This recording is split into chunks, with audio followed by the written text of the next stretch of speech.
Hello? I am Dr. Howell Evans, and this is Howell to do it. Oh goodness gracious, oh god. Oh, sorry about that. Oh goodness. Bio bin.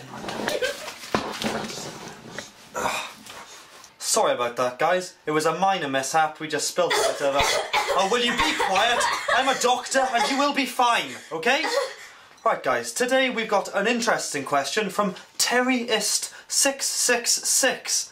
The question was, how do I make deadly flesh-eating bacteria which could, but will almost definitely not be, used for terrorist-based applications? I want to know how to eradicate pests. First of all, Terry, I'd like to say that this is a great question and has great potential for pest control. I really feel it could be used by a much wider audience. Bioterrorism is a real threat when coming up with this sort of technology, and it could spell grave danger for a lot of people. So you got to be careful when doing this, guys. You got to know what you're doing and not misuse it. Terryist seems like a sound guy, and I'm going to give him some tips. All right? So here we go. So guys, this week's episode, it's a little bit of background about this flesh-eating bacteria and a few of the dangers and just, you know, a little bit of information for you guys back home. And then next week, I'll be showing you how to make the real thing, and it's going to be a cracker, let me tell you. Now, here's one I made earlier. Do you want to have a look?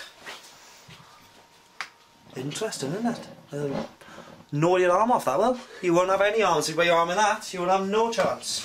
First off, this flesh-eating bacteria is a bit of a nifty customer, it is. It's very difficult to detect. I mean, luckily for Terry, it means he won't mess up his own, but terrorists could use this to make it through airports without it being detected, which is quite a problem for the authorities. But like I said, Terryist, sound guy. You won't have any problems with that.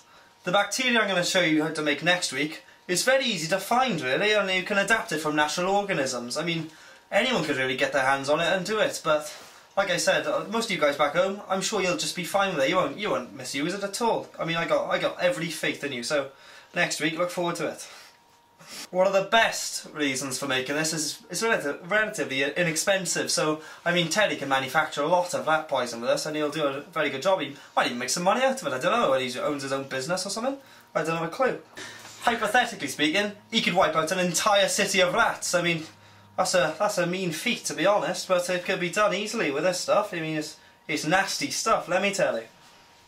I also got another little question from Terry. After that, it was a bit of a sub-question about, you might apparently had a lot of very large rats roaming around, and can indeed manufacture this bacteria to make it a lot more lethal. So, I mean, he was asking it in a bit of an odd manner, but hypothetically you could kill human-sized rats. But like I said, sound guy, I'm sure you Terryist, top boy. He won't be messing around with this. Don't worry. He's got a rat problem. He made that very clear.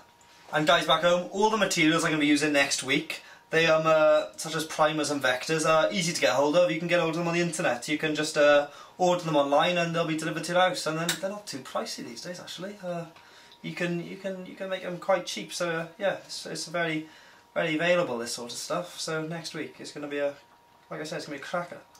I have had a few comments, to be honest, that people seem to think that Terryist666 is planning to use this flesh-eating bacteria for terrorist activity, but I can assure you he's not. If you haven't been listening, he's got a rat problem, and he's gonna be taking care of that. So guys, none of this chat, it'll be fine. Alright, chill out. For those of you who watched my video last week, it's actually very similar to the Artemisinin biosynthesis. So guys, if next week, before you ever go, you might want to get a few things ready.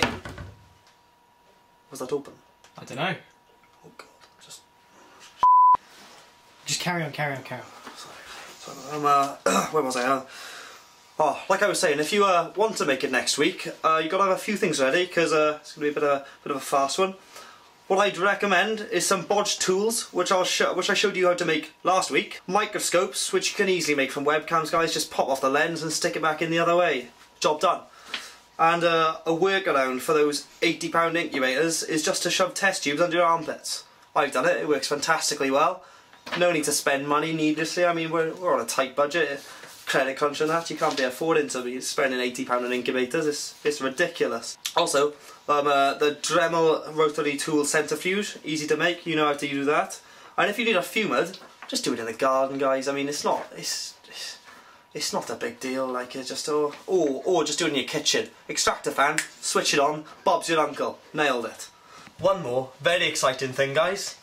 This week I'm going to be running a competition to win one of OpenPCR's new personal PCR machines. Oh, it'll replace your computer fan light bulb kits. So, I'll see you all for next week's video. Make sure you get all the stuff on the list and get up for it, guys. It's going to be a cracker.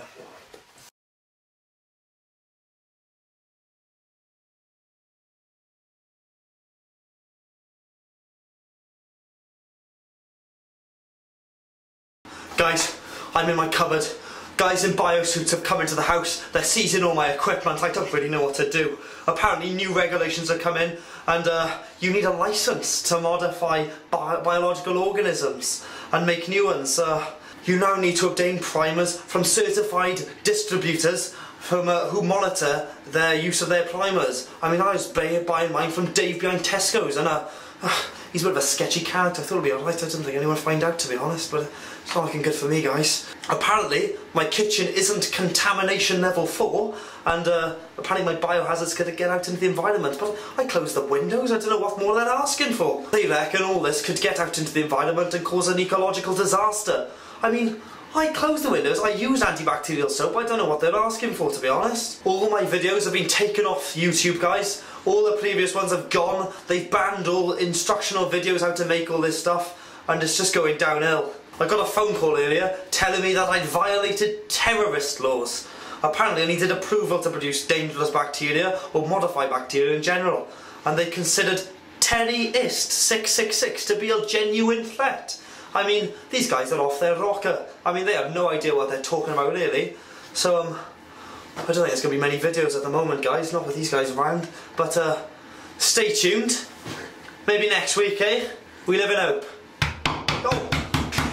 Police! Get away!